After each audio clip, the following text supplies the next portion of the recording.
अस्सलाम वालेकुम students, maths master corner में खुश आमदीद।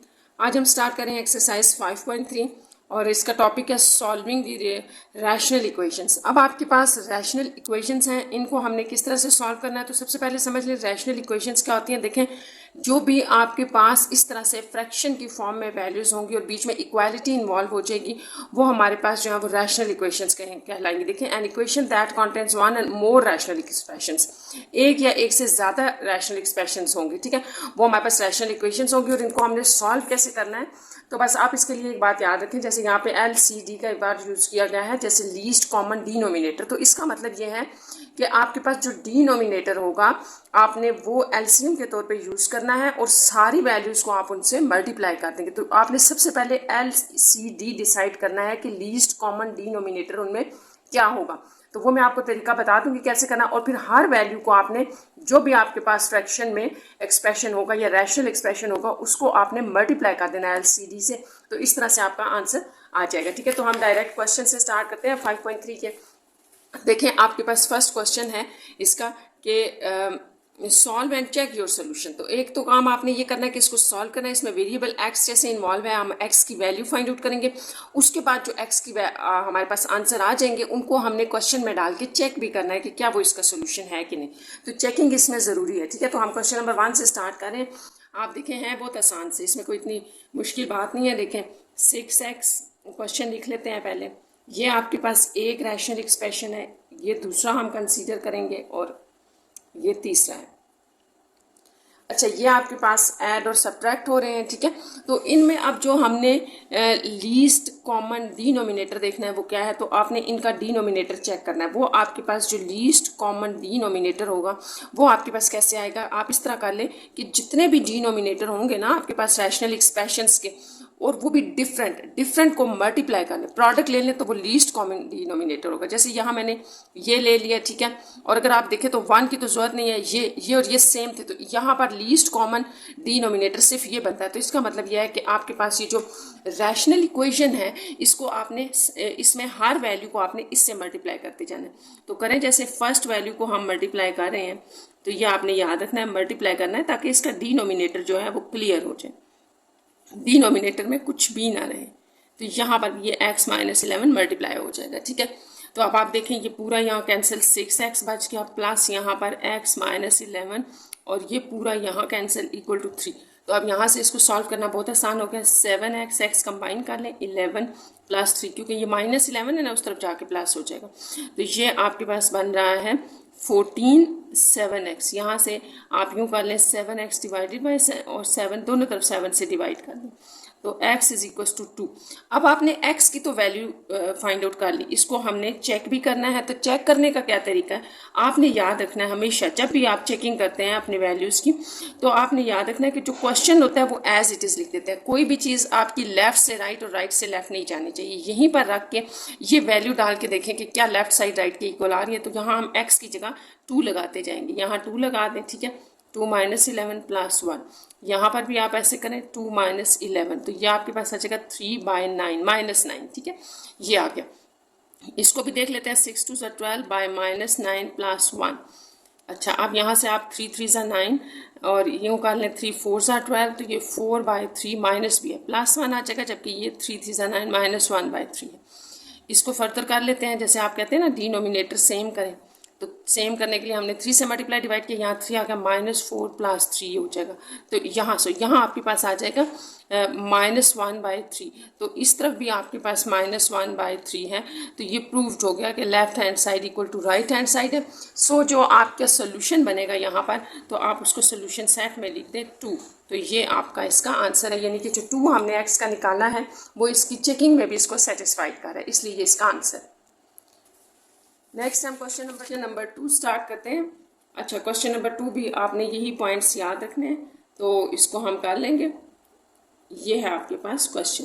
अच्छा, जैसा कि मैंने आपको बताया था कि सबसे पहले आपने क्या करना है, least common denominator find out करना है। तो लीस्ट कॉमन डिनोमिनेटर क्या होगा कि जो भी आपके पास डिफरेंट डिनोमिनेटर गिवन है रैशनल एक्सप्रेशंस में, उनको आपने मल्टीप्लाई कर लेना है आपस में, वही आपका लीस्ट कॉमन डिनोमिनेटर है। यानी कि आपने डिसाइड करना है कि क्या वैल्यू आप यहाँ पर इनके साथ हर एक्सप्रेशन के साथ मल्टीप्लाई करेंगे तो वो डिफरेंट डिनोमिनेटर को मल्टीप्लाई करने से आपस में आ जाएगी। तो ये आ रहा है तो इसको अब आप यहाँ मल्टीप्लाई कर दें इनके साथ, यहाँ आ जाएगा y+3 y-7, दोनों तरफ ये आपके पास मल्टीप्लाई हो रहा है, ठीक है। यहाँ पर भी आपके पास ये मल्टीप्लाई हो गया y+3 y-7 divided by y-7। तो आप देखें यहाँ ये कैंसिल हो गया और यहाँ पर आपके पास ये चीज़ रहेगी, यहाँ पर ये वाला कैंसिल -4 इंटू y+3 ये रह गया। तो अब आपने क्या करना है, मल्टीप्लाई करना है, सिंपल, ठीक है। तो ये आ जाएगा 2y² -14y और यहाँ पर -4y -12। तो इनको एक साइड पे कर लें और इक्वेशंस जो हैं वो आपके पास एक क्वाड्रेटिक इक्वेशन बन रही है, ठीक है। इसको फिर हम सॉल्व कर लेंगे। यहाँ से आ जाएगा 2y², ये आपके पास -10y + 12 = 0।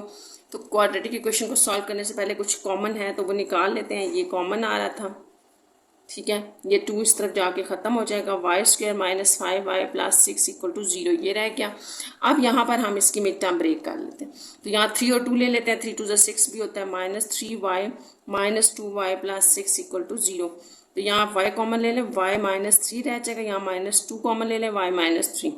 ये वही मेथड जो हमने पीछे किया था मिड टर्म ब्रेक, वही कर रहे हैं। तो ये कॉमन आ जाएगा, y -2 = 0।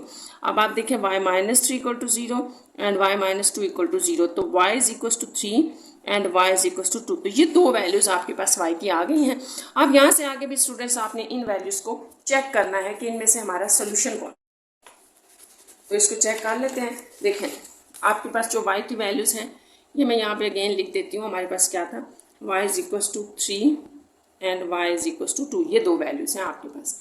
तो इनको चेक करने के लिए आपने इनको क्वेश्चन के अंदर डालना है। तो क्वेश्चन क्या है, 2y divided by y+3 -4y -7। तो यहाँ हम अगर एक वैल्यू पुट करें, पुट y = 3, तो यहाँ चेकिंग के लिए हमने 3 डाल दिया, 3 + 3 दोनों साइड पे आपने y की वैल्यू 3 डाल दी। तो यहाँ आ जाएगा 3 2 6 बाय 9, सॉरी ये 6 हो जाएगा 6, और यहाँ -4 बाय -4 है, ये कैंसिल आउट होके 1, ये भी 1, तो ट्रू, ठीक है। इसका मतलब कि आपकी y की वैल्यू ये ट्रू है, y = 3। दूसरी भी यही चेक कर लेते हैं, हमारे पास क्वेश्चन था ये। अच्छा, इसमें अब आपने पुट करना है y = 2। तो y = 2 डालें ज़रा, 2 × 2 2 + 3 2 -7, इस तरफ आ जाएगा 4 बाय 5 और इस तरफ आ रहा है -4 बाय -5। तो ये आपके पास 4 by 5 = minus minus cancel, 4 by 5 ये भी ट्रू हो गया। तो इसका मतलब ये हुआ कि जो आपका सोल्यूशन सेट है इसमें आपके पास दो वैल्यूज़ आ जाएंगी 2 3, क्योंकि ये दोनों सेटिस्फाइड करनी थी आपके क्वेश्चन को। तो यहाँ पर आपका ये क्वेश्चन नंबर 2 कंप्लीट हो गया। 3 देखते हैं। 3 क्वेश्चन है आपके पास, x + 7 divided by x + 4 -1, x + 10 divided by 2x + 8। तो यहाँ पर भी हमने उसी तरह से लीस्ट कॉमन डिनोमिनेटर निकालना है। तो सबसे पहले तो आपने एक बात याद रखनी है कि जब भी आपके पास फ्रैक्शन में नीचे डिनोमिनेटर में x y z यानी कि आपके वेरिएबल्स आ रहे होते हैं तो आपने पहले उनको फैक्टराइज करना है अगर पॉसिबल है तो। देखिए इसकी फैक्टराइजेशन हो सकती है, तो जब तक आप फैक्टराइजेशन नहीं करेंगे तब तक आपको नहीं समझ आएगी कि हमने क्या कॉमन लेना है। लीस्ट कॉमन डिनोमिनेटर में क्या होगा, यहाँ से देखिए 2 कॉमन ले लें तो x + 4 हो सकता है अभी आपको ये और ये वैल्यू डिफरेंट नजर आ रही हो, लेकिन देखिए ये तो सेम है, तो ये जरूरी होता है कि आप कॉमन लें। अब यहाँ पर आपने लीस्ट कॉमन डिनोमिनेटर लेना है। तो लीस्ट कॉमन डिनोमिनेटर क्या होता है, जितने भी डिफरेंट डिनोमिनेटर हैं उनकी प्रोडक्ट। तो डिफरेंट आपके पास यही बनता है, ठीक है। अब आपके पास तो ये यहाँ पर आपका लीस्ट कॉमन डिनोमिनेटर बनता है। देखिए ये डिफरेंट है, एक वैल्यू ये थी और एक ये, बाकी तो दोनों सेम आ रही हैं, ये दोनों सेम है। तो इसके साथ आपने हर एक्सप्रेशन को मल्टीप्लाई करना है, यहाँ पर इसको, यहाँ इसको और यहाँ इसको, तो जितने भी होंगे ना सबके साथ आपने इनको मल्टीप्लाई करना। यहाँ पर ले लें x + 7, इसके साथ हम मल्टीप्लाई करेंगे 2 × x + 4। यहाँ पर भी 2 × x + 4 मल्टीप्लाई होगा। तो आपने याद रखना है हर के साथ करना है, कोई मिस वैल्यू नहीं करनी। और इससे फिर ये होगा कि जो आपका डिनोमिनेटर है वो ख़त्म हो जाएगा, ठीक है।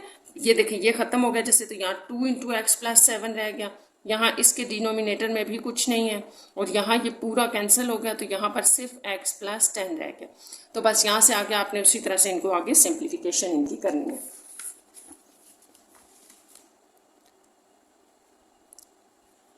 यहाँ आपके पास आ रहा था, मैं अगेन लिख देती हूँ, ये वैल्यू थी हमारे पास, ठीक है। अब हमने इसको कैसे मल्टीप्लाई करना है, ये इसको अंदर मल्टीप्लाई करें तो 2x प्लस 14, और इसी तरह ये मल्टीप्लिकेशन होगी -2x माइनस 8x प्लस 10।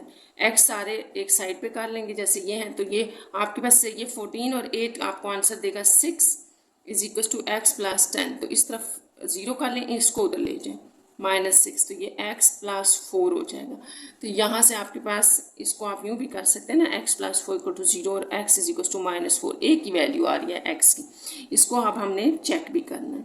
तो चेकिंग के लिए फिर हम अपना क्वेश्चन लिखेंगे as it is x plus 7 divided by x plus 4 -1 x plus 10 divided by 2x plus 8।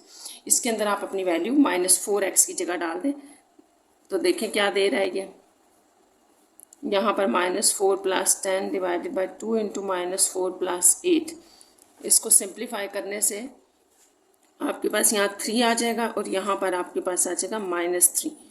ये +3, ये -3, -1 बचेगा। इस तरफ 6 बाई -8 प्लस 8। अच्छा, अब यहाँ पर आपके पास ये 3 थी कैंसिल, देखिए ये -1 हो गया, यहाँ 6 बाई 0, तो ये तो अनडिफाइन हो गया -2। तो इसका मतलब ये हुआ कि इसका नो सोल्यूशन होगा, ठीक है, क्योंकि a की वैल्यू आपकी x की थी और वो भी सेटिस्फाइड नहीं हुई, तो इस जो आपके पास रैशनल एक्सप्रेशन था इसका कोई सोल्यूशन नहीं होगा। क्वेश्चन नंबर 4 स्टार्ट करते हैं। तो क्वेश्चन नंबर 4 लिख लें।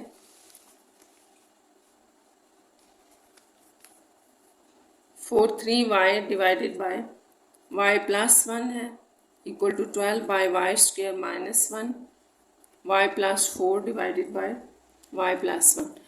तो जैसा कि मैंने आपको बताया ना कि डिनोमिनेटर में आपने फैक्टराइज पहले करना है अगर पॉसिबल है तो। अब ये और ये तो फैक्टराइज नहीं हो सकते, ये आपके पास पॉसिबल है, अभी इसकी फैक्टराइजेशन हो सकती है, तो फिर इसको कर लें, ठीक है। ये 12 देखिए, ये आपके पास x प्लस वाई प्लस 1 और y माइनस 1 वाली फैक्टराइजेशन है, जो आप कहते हैं ना कि a square minus b square हो तो a प्लस बी और a माइनस बी होता है, तो वो हमने यहाँ लगाया। और उसके बाद यहाँ आपके पास आ जाएगा y plus 4 divided by y plus 1। अब यहाँ से जो आपके पास लीस्ट कॉमन डिनोमिनेटर बनेगा उसमें आपके पास सिर्फ एक y प्लस 1 होगा और एक y माइनस 1, क्योंकि मैं आपको बार बार बता रही हूँ, आपने याद रखना है लीस्ट कॉमन डिनोमिनेटर ये होता है कि जितने भी डिफरेंट डिनोमिनेटर हैं उनकी प्रोडक्ट ले लें। तो डिफरेंट आपके पास बस ये 2 ही हैं, बाकी रिपीट हो रहे हैं, तो इसको आपने हर वैल्यू के साथ मल्टीप्लाई करना। ये हमारा लीस्ट कॉमन डिनोमिनेटर है, इसको हमने हर एक्सप्रेशन में मल्टीप्लाई कर देना। यहाँ पर भी y प्लस 1 y माइनस 1 आ जाएगा, प्लस y प्लस 4 के साथ भी आपका y प्लस 1 y माइनस 1 आ जाएगा, और डिनोमिनेटर में y प्लस 1 है। तो देखिए ये यहाँ कैंसिल हो गया, तो 3y इंटू वाई माइनस 1 रह गया सिर्फ, ठीक है। यहाँ ये दोनों कैंसिल हो गए, 12 रह गया, सॉरी बीच में प्लस है, ये ठीक कर लें, ये प्लस है। इसके बाद ये प्लस वाला पार्ट कैंसिल हो गया, y प्लस 4 और y माइनस 1 रह गया, तो ये आपका फाइनली रह गया है, ठीक है। इसको आप मल्टीप्लाई कर लें, 3y square minus 3y equal to 12, ये भी मल्टीप्लाई करने हैं हमने, y को पहले y माइनस 1 से, फिर 4 को भी हमने y माइनस 1 से करना है मल्टीप्लाई। तो ये 3y square minus 3y is equal to 12 plus y square minus y plus 4y minus 4। तो ये y स्क्वायर आप इस तरफ सारे ले हैं, यहाँ पहले इनको सिंप्लीफाई कर लेते हैं। वाई स्क्वायर ये आपके पास 3y रह जाएगा, 12 और 4 आपको आंसर देंगे +8। अब इसको इस तरफ ले आते हैं और आपस में इनको सॉल्व कर लेते हैं। -y minus 3y minus 8 equal to 0, तो ये एक साइड पे सारे आ गए।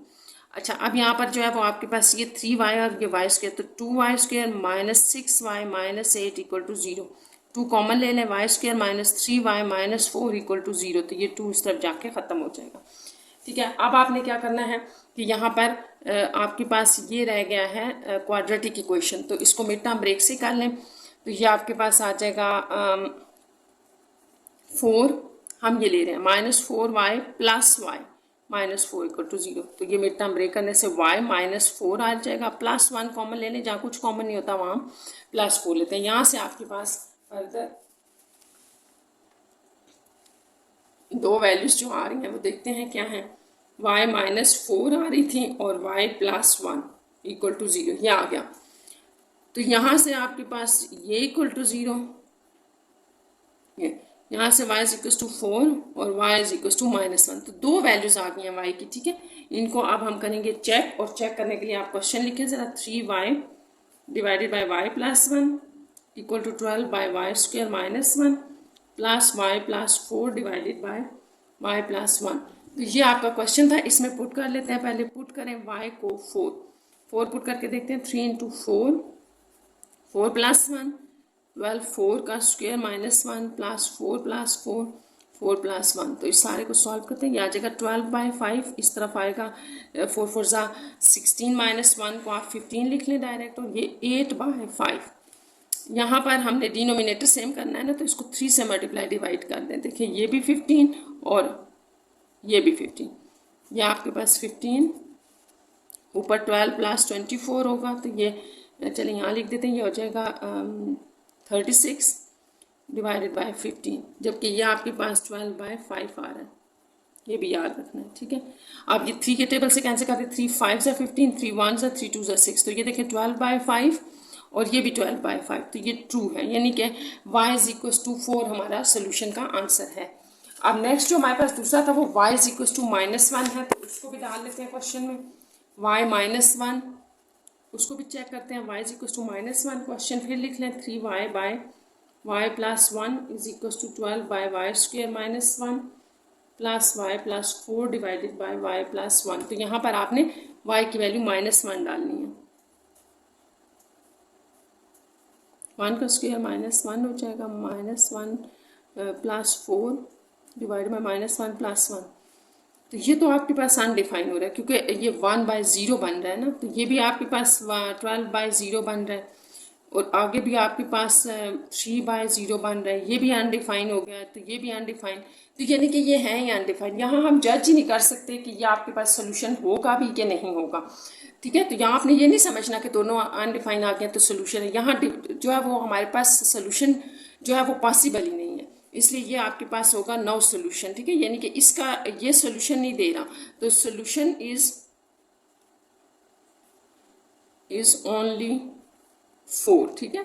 4 आपका सोल्यूशन होगा, ठीक है। 3 -1 आपको सही आंसर दे ही नहीं रहा। 5 देखें, x plus 5 by x is equal to -6। तो यहाँ पर भी आपने जो कॉमन लीस्ट कॉमन डिनोमिनेटर लेना है वो सिर्फ देखें यहाँ पर x ही बन रहा है, तो सबको x से मल्टीप्लाई कर दें। हर वैल्यू को हमने x से मल्टीप्लाई कर दिया। ये आसान सा है, देखें ये कैंसिल हो गया। X square plus 5 equal to -6x। यहाँ से डायरेक्ट आपके पास एक क्वाड्रेटिक इक्वेशन बन रही है, और यहाँ से हम इसको मिड टर्म ब्रेक से कर लेते हैं। अब मिड टर्म ब्रेक इसकी क्या होगी, 5 और 1 ले लें। X square plus 5 x plus 5 equal to 0, ठीक है। 5 और 1 में हमने इसको ब्रेक कर लिया। एक्स कॉमन ले लें, एक्स प्लस 5 प्लस 1 कॉमन ले लें, x plus 5 equal to 0। X plus 5 ले लिया कॉमन, एक्स प्लस 1 ये आपके पास आ गया। यहाँ से आप देखते हैं कि हमारे पास इसका आंसर क्या आ रहा है। तो दो आंसर क्या आ रहे हैं, देखें। एक था x प्लस 5 इक्वल टू 0, दूसरा है x प्लस 1 इक्वल टू 0। तो x is equal to -5 and x is equal to -1। तो ये जो दो आंसर हमने x के निकालने हैं, इनको आप चेक भी करना है। अगर सेटिस्फाइड करेंगे तो तभी सोल्यूशन होगा। x plus 5 by x is equal to -6। तो यहाँ वैल्यूज डाल देते हैं। पहले पुट कर लें आप x इज इक्वल टू -5, तो -5 plus 5 divided by -5 equal to -6। ये कैंसिल हो गया, ये प्लस 5 थे, यहाँ -1 बच गया। तो देखें -6 इक्वल टू -6, तो ये तो हो गया ट्रू, यानी कि x इज इक्वल टू -5 तो सोल्यूशन है। दूसरा पुट करके देख लें, put x is equal to -1। Question फिर लिख लेते हैं, ये आपका क्वेश्चन था, ठीक है। इसमें अब हम -1 डाल रहे हैं, तो ये -1 ये -5 प्लस माइनस माइनस हो जाएगा। तो ये भी -6 तो ये भी हो गया ट्रू। तो आपका जो सोल्यूशन बना वो क्या होगा, सोल्यूशन सेट होगा आपका -1 -5 दोनों होंगे, ठीक है, क्योंकि दोनों ने ही सेटिस्फाइड कर दिए। नेक्स्ट क्वेश्चन नंबर 6 देखें। y plus 2 divided by y square plus 6y minus 7 equal to 8 divided by y square plus 3y minus 4। तो जैसा कि मैंने आपको बताया था कि डिनोमिनेटर आपका फैक्टराइज होना ज़रूरी है। फैक्टराइज होगा तभी पता चलेगा कि हम लीस्ट कॉमन डिनोमिनेटर क्या लेंगे। तो इन दोनों को आपने फैक्टराइज करना है, यानी कि आप मिड टर्म ब्रेक कर लें, ठीक है। दोनों में मिड टर्म ब्रेक करनी है। तो इसकी मिड टर्म ब्रेक में हम 7 और 1 ले लेते हैं, +7y -y -7, और इसकी मिड टर्म ब्रेक में +4y -y ले लेते हैं, तो इससे वो 3y भी सेंटर वाला दे रहे हैं, ठीक है। मिड टर्म ब्रेक कर दिया हमने।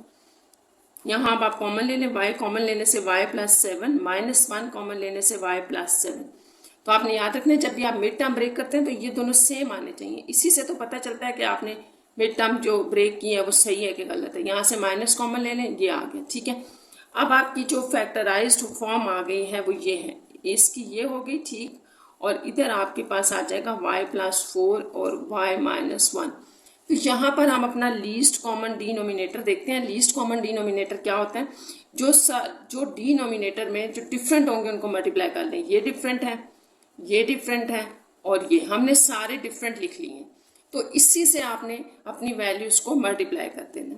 ये है ना, तो इसको आप मल्टीप्लाई करेंगे पूरे जो है वो इसके साथ, y -1 भी आएगा, y +4 भी आएगा, y +7 भी आएगा, =8 के साथ भी आपने इन तीनों वैल्यूज़ को मल्टीप्लाई करना।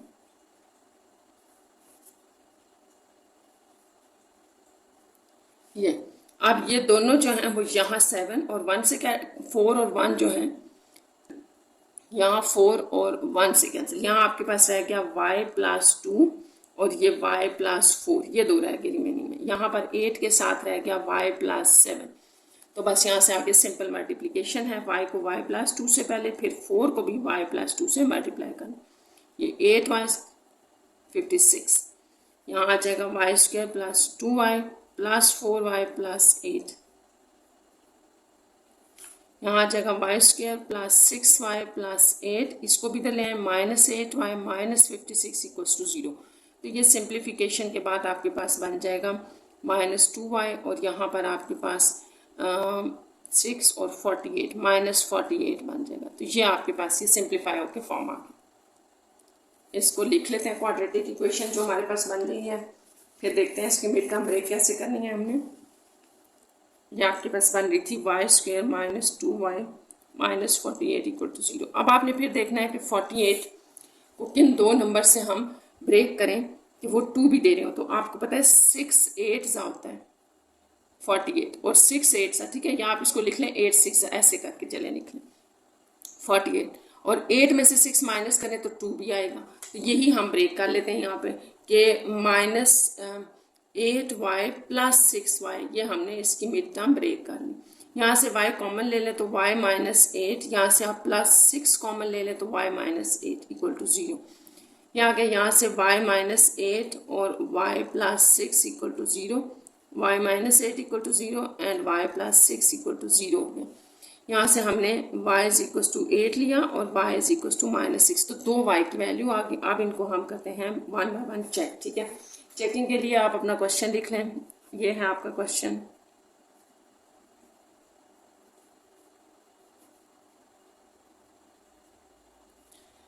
यहाँ मैं आपको एक बात बता दूं कि यहाँ पर भी आप डाल सकते हैं, और इसको जो फैक्टराइज करके फॉर्म आई थी ना, उसकी जगह भी आप चेकिंग में वैल्यूज डाल सकते हैं, आसान हो जाएगा। जैसे देखिए मैं आपको बताती हूँ, इसको जब हमने फैक्टराइज किया था, इसको पीछे आपने किया हुआ है, तो देखिए आपके पास क्या आ रहा था y +7 और y -1। इसको भी फैक्टराइज फॉर्म इसकी लिख लें, y +4 और y -1, ये था। तो यहाँ हम वैल्यूज डाल लेते हैं, ये इजीली सॉल्व हो जाएगा। अब 8 डाल रहे हैं हम, पुट y = 8, 8 डालें यहाँ, तो 8 + 2 8 + 7 8 - 1, 8 + 4, y की जगह 8 डालेंगे, तो आप देखिए यहाँ आ जाएगा 10, 15 × 7, ये आ जाएगा 12 × 7, ये होगा 10 / 105 होता है, और ये होगा आपके पास 84। तो इसको कैंसिल करके देखते हैं क्या आ रहा है हमारे पास। 5 के टेबल्स, 5 × 2 = 10, 5 × 2 = 10 और 5 × 1 = 5, और यहाँ आप इसको 4 के टेबल से निकालें, 4 × 2 = 8, 4 × 2 = 8, 4 × 1 = 1। तो ये देखें आपके पास ये आ रहा है, लिख लेते हैं इसको हम, या आपके पास जो है ना कटिंग के बाद आ रहा था 2/21, इस तरफ भी 2/21, तो ये हो गया ट्रू, यानी कि y = 8 पर ये ट्रू है। दूसरा चेक करते हैं, चेकिंग के लिए हमारा था y = -6, क्वेश्चन लिख लें। क्वेश्चन आपका फिर वही हम फैक्टराइज्ड फॉर्म लिख रहे हैं, इसके अंदर हमने 6 डाल देना, ये यहाँ 6 डालने -6 ये आ जाएगा, और यहाँ पर -6 + 4 -6 1। तो चेक करना है, आपने चेक करके ही हमें पता चलेगा कि कौन सा सोल्यूशन है। यहाँ 1 रह गया, -7, और यहाँ 8, यहाँ आपके पास -2 -7, तो ये 2 4 ज़ा 8, ये माइनस माइनस कैंसिल, 4/7, यहाँ भी 4/7 क्योंकि माइनस माइनस प्लस हो गए, तो ये भी ट्रू हो गया। तो जो सोल्यूशन सेट है आपके पास वो -6 भी होगा और 8 भी होगा, यानी कि ये दोनों आपके सोल्यूशन सेट बनेंगे। नेक्स्ट क्वेश्चन नंबर 7 देख लेते हैं। 7 है आपके पास 5/y + 1 + 3y + 5 divided by y² + 4y + 3 = 2/y + 3। तो यहाँ पर भी हमने पहले स्टूडेंट्स इसको फैक्टराइज करना है, ठीक है, फिर हम इनका लीस्ट कॉमन जो है वो डिनोमिनेटर देखेंगे। तो पहले इसको फैक्टराइज करें, यानी कि मिड टर्म ब्रेक करनी है हमने। यहाँ पर भी +3y + y ले लें, +3, यहाँ क्या आपके पास, यहाँ से आप कॉमन लें y, तो y +3 रह जाएगा। यहाँ +1 कॉमन ले लें, जहाँ कुछ कॉमन नहीं होता वहाँ 1 कॉमन लेते हैं, तो ये हो गया। अब इसका जो आपके पास बनेगा आंसर वो कुछ इस तरह से है, इसको लिख लेते हैं। देखें ये 5/y + 1 लिख लिया हमने, प्लस यहाँ प्लस था 3y + 5 डिवाइडेड बाय, ये वैल्यू हम लिख रहे हैं y + 3 और y + 1 इक्वल के दूसरी तरफ बनी। तो यहाँ पर अब आपने फिर वही डिसाइड करना है लीस्ट कॉमन डिनोमिनेटर, तो वो डिफरेंट ले लें। ये था डिफरेंट और ये है डिफरेंट, तो पूरे डिनोमिनेटर में अगर आप देखें तो ये 2 वैल्यूज ही डिफरेंट है, तो उनकी प्रोडक्ट हमारा लीस्ट कॉमन डिनोमिनेटर होता है, और हम फिर सारी वैल्यूज को अपने लीस्ट कॉमन डिनोमिनेटर के साथ मल्टीप्लाई करते हैं। ये पहली वैल्यू के साथ मल्टीप्लाई होगा, अब यहाँ पर भी मल्टीप्लाई होगा, ये दूसरी आपके पास वैल्यू जिसमें ये मल्टीप्लाई होगा, और ये 2 के साथ भी आपने इसको मल्टीप्लाई कर देना, y + 3 और डिवाइडेड बाय y + 3। अब ये दोनों देखें, यहाँ पर कैंसिल हो गए, ये यहाँ कैंसिल और ये यहाँ, तो यहाँ पे आपके पास रिमेनिंग में 5 × y + 3 रह गया, प्लस यहाँ पर आपके पास सिर्फ ये बच गया था, ठीक है, क्योंकि दोनों नीचे वाले ऊपर कैंसिल हो गए, और यहाँ पर 2 × y + 1 बच गया। ये इसको मल्टीप्लाई कर दें, 5y + 15 + 3y + 5 = 2y + 2। यहाँ आपके पास 5 और 3 8y + 20 = 2y + 2 होगा। इनको भी आप इधर ले आए, ये यहाँ 8y और 6y दे देगा, और +18 = 0। 6y = -18, y निकाल रहे हैं ना हम, तो इसको अलग कर लें, तो y = -3। तो ये आपके पास एक वैल्यू आ गई। तो अब आपने इस एक वैल्यू को चेक करना है, इसको चेकिंग कर लेते हैं इसकी। y = -3 है, क्वेश्चन के अंदर पुट कर लेते हैं इसको, y = -3। चेक करें इसको, क्वेश्चन था आपका 5/y + 1,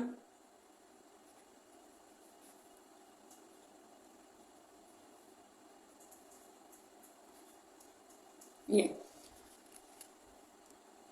तो y -3 हमने पुट करना है लेफ्ट और राइट साइड में।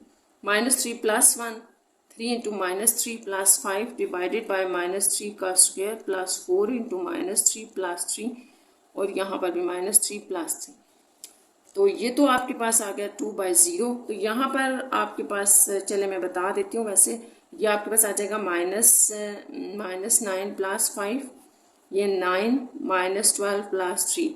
थोड़ा सा इसको सॉल्व कर लेते हैं, -2 यहाँ पे आ जाएगा -4/, ये भी 0 बना रहा है, +12 और -6। तो ये मैं आपको पहले भी बता चुकी हूँ कि जब भी आपके पास अनडिफाइन आ जाए, ठीक है, तो वो नो सोल्यूशन होता है, ठीक है, वो नो सोल्यूशन है। अब यहाँ पर आपके पास सिर्फ y = -3 था, जिसने सेटिस्फाइड नहीं किया, तो इसका मतलब है कि इस एक्सप्रेशन का, रैशनल एक्सप्रेशन का कोई सोल्यूशन नहीं होगा, ये नो सोल्यूशन में चला जाएगा। अनडिफाइन नहीं होना चाहिए, अनडिफाइन आपको कोई सोल्यूशन नहीं देगा।